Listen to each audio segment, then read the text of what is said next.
Who's ready to talk about some forage fishes? All right, that's what I like to hear. All right, so not just forage fishes. Forage Task Group is tasked with a bunch of different things. So right off the top, we're going to talk about state of the lake reporting. Then we'll get into our normal charges. So we've got lower trophic to talk about. We've actually got forage fishes in terms of our trawl indices. We've got diet and growth of predator fishes. We've got another forage survey and hydroacoustics, and then obviously invasive species go in there too. All right, so state of the lake reporting. We've got 3 different metrics that we keep track of for Forage Task Group. So prey fish abundance, we'd like that to be above the mean. Predator condition, above mean, and then trophic status for much of the lake, we're targeting mesotrophic conditions. So, walk through a few slides. All of these slides are going to have year on the x-axis. Here we're looking at total forage abundance, so this is fish per hectare. And we've got the average is the dotted line there. So really we'd like the forage, that orange line to be above the dotted line, but unfortunately for 3 of the last 5 years, we've been below average. So we're not quite meeting the target that we have for ourselves. For predator condition, here we're looking at mean relative weight for lake trout up top in orange and walleye in red on the bottom. With their respective averages, you can see lake trout have been above average for 3 of the last 5 years, and walleye have really been below average for much of the last 10 years, pretty much. So once again, we're not quite meeting our targets here. And then when we look at our trophic state, so we've got West Basin up top in that pinkish color, Central Basin is in the middle, and then those 2 orange and green lines on the bottom are 2 different portions of our East Basin. And we really want those to be in the mesotrophic range, so this rectangle, and you can see that really only the Central Basin falls within those over years. We typically are more eutrophic in the West Basin and more oligotrophic in the Eastern Basin. So Forage Task Group, we're not really doing our jobs, I'm sorry. So we're not really meeting our targets. Trends are relatively stable or maybe declining when you look at that lake trout relative weight. So, on to the regularly scheduled program.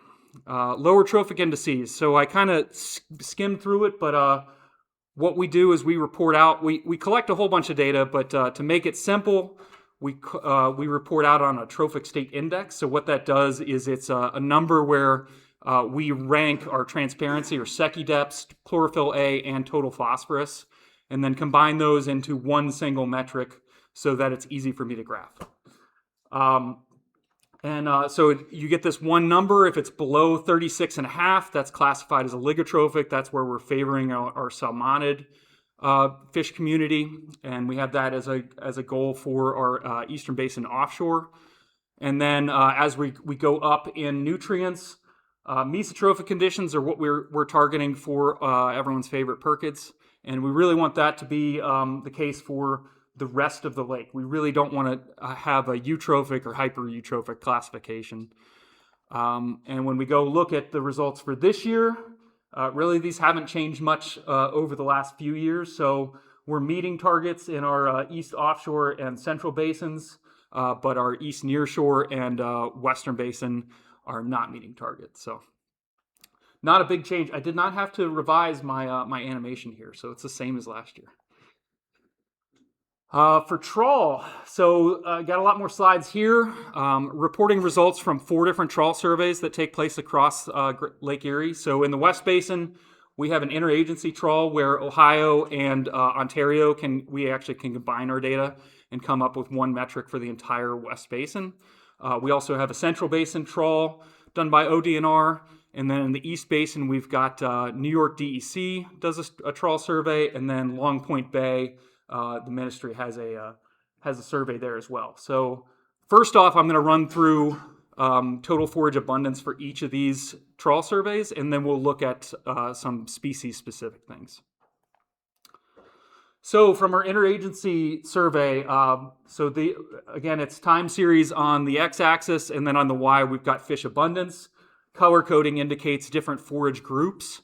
And in the West Basin, we really have mostly spiny rayed prey. It's a lot of white perch on the west side of the lake. The last few years have been pretty stable. We had slightly lower forage than last year, but really it hasn't changed a whole lot for the last 4 years or so. Moving east into the Central Basin, once again we have here we've broken out rainbow smelt in that orange color because they're more important in the Central and the Eastern basins. We have declines in forage. We've had declining forage for 3 straight years or so, but fairly stable, but low forage overall is really the take home here. From New York survey, again, we have fairly low forage, decline from last year, similar to 2 years ago. You can see it's mostly made up of rainbow smelt, and we don't really have a lot of those coupaids in red, which I'll talk about here in a minute.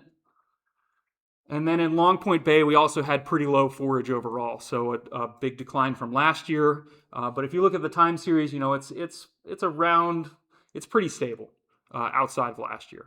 So now let's look at some species-specific things. So rainbow smelt are one of our more important forage fishes. This is specifically age 0 or young of year that we're looking at. And we did actually have an increase in the Eastern Basin, but obviously you can see that yellow line. Each of these lines represents one trawl survey. We don't have near as many young a year rainbow smelt as we have in previous years, and certainly a big decline from 2022 and 23 there. Rainbow smelt adults are also down in abundance. We've had a pretty low, they're still detectable in the Eastern Basin. We're not really seeing them in some of the other surveys, and generally their abundance is low across the lake. Similar story for emerald shiner, maybe even a little bit more drastic. You can see that New York is still picking them up in some of their surveys, and even an increase from last year. But we really, if you look at this time series where we used to have emerald shiners in huge abundances of 2,000 to 4,000 fish per hectare, we're nowhere near that. We haven't really been near that for about 7 years now or so. Gizzard shad are more important on the western side of the lake. So that's this is the interagency survey that you can see we've had big numbers in the past, but again they're in detectable numbers. We get some of them in our trawl surveys, but really not a whole lot compared to what it was 10, 15 years ago or more.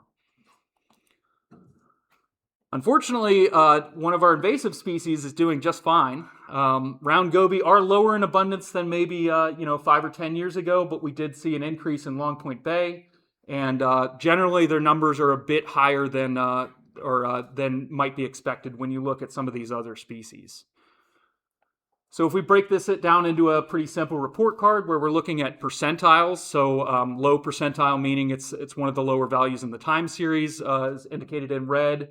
Medium is 31st percentile through the 60th percentile, that's in orange, and then you don't really need to know the high one. If we look at those individual trawl surveys, we're red across the board, pretty low percentiles, probably no surprise from those graphs.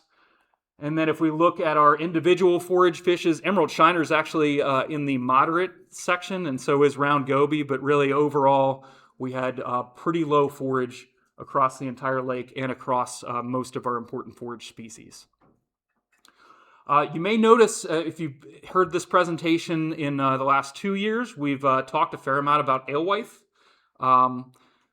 Alewife are really important in Lake Ontario per se, but and up the upper lakes, but in Lake Erie, they were important for about a year or two. You can see we had some huge abundances, but really they kind of returned to irrelevance. We did not have many alewife in any of our surveys this year. There were reports of big die-offs in the Eastern Basin, so alewife are gone until they magically come back. All right, let's look at some diet and a little bit of growth stuff. So I've got a bunch of different diet graphs to show you, and then for growth, we've already covered walleye and lake trout, so I've just got one slide for smallmouth bass. Walleye diet's first up, and we actually standardized the colors this year, so the colors are consistent across graphs. Here, this is walleye diet data from Ohio's gillnet survey that happens in October and November, so just a seasonal snapshot across western and central basins. This purplish color is gizzard shad, and honestly, this is pretty boring to do because it's almost all gizzard shad. We do have some other fishes in here. That's the gray. These are unidentified fishes or smaller components, but you can see we don't see a lot of yellow perch, which would be indicated in this yellow color, and really not a whole lot of other things in their diets. Different story over in the Eastern Basin. So these are New York angler caught walleye diets from June, July time period, and you can see they're eating very different things that time of year and in that location of the lake. So this pinkish color is indicating rainbow smelt. So especially if you look back in the time series, they're much more important, and some of the years more recently they've been important. But we also see increasing reliance on round goby, which are indicated in that tannish pink color. But really, 2025, you see it's almost all a completely different color. We had mayflies. There was mayflies in most of these diets, somewhere around 80-85% of the New York angler caught walleye had mayflies in their diets. So perhaps a big shift. Could also be just seasonal timing or something like that. They hit it just right, but pretty interesting result compared to previous years. Now looking at lake trout diets, these are from the cold water assessment, so all across the Eastern Basin. We again see rainbow smelt is a preferred forage fish, but as we get closer to this year, we see a lot more gobies in diets. So gobies made up the greatest proportion of lake trout diets this past year, and some of this time series. You could see that they are eating a little bit of yellow perch up here, but not a huge proportion of the diet. For smallmouth diets, this is again one of the more boring ones because it's all goby. We pretty much rarely see anything else. There's a little bit, this maroonish color is white perch, so we see occasionally a white perch or two, crayfish, something like that, but it's usually 80+% round goby. This is taken from first 2 weeks of September from Ohio's gillnet survey. And then rounding out with largemouth bass diets, this is a little bit more interesting because we've got a greater variety of fishes. So we've got round goby again, and gizzard shad show up in these diets, but we've got white perch, crayfish, emerald shiner, bluegill. There's all kinds of different things. You never know what you're going to get. Last year, we actually got a snake in one of these diets. So. And rounding out with our growth for smallmouth bass, so this is again from that September gillnet survey. We have, this is average length at age, so age 4 is in yellow up top, age 3 in red, and then age 2 in blue on the bottom. Our ages length at age 3 and 4 has been pretty steady over the last few years. Hasn't really changed that much, but you can see for whatever reason, our age 2 smallmouth are growing quite a bit faster. And this has been an increasing trend for the last 5 years or so. I don't know how to explain that. I can tell you that I looked at it just to see if there was sample size issue or something like that, and these points are made up of 20 fish each or something like that. So there isn't a low sample size. We do think that this is an actual trend. Now let's look at some hydroacoustic stuff. So our hydroacoustics team completed more or less the entire lake survey this year. You can see each of these represents one pinging transect that's about 5 kilometers. We accomplished those in all 3 basins, and then our midwater trawls are indicated with these yellow diamonds. We don't midwater trawl in the western basin, and we stopped doing it in the east because it's just rainbow smelt more or less. But we accomplished a lot of those in the middle of the lake. As we step through different basins, so we're moving west to east again, our hydroacoustic survey in the western basin found relatively low trawl, maybe not as low as some of the years in the time series, but pretty low forage fish density. This is fish per hectare. And this is just total forage fish size targets. We cannot apportion by species, so I don't know what this is made up of.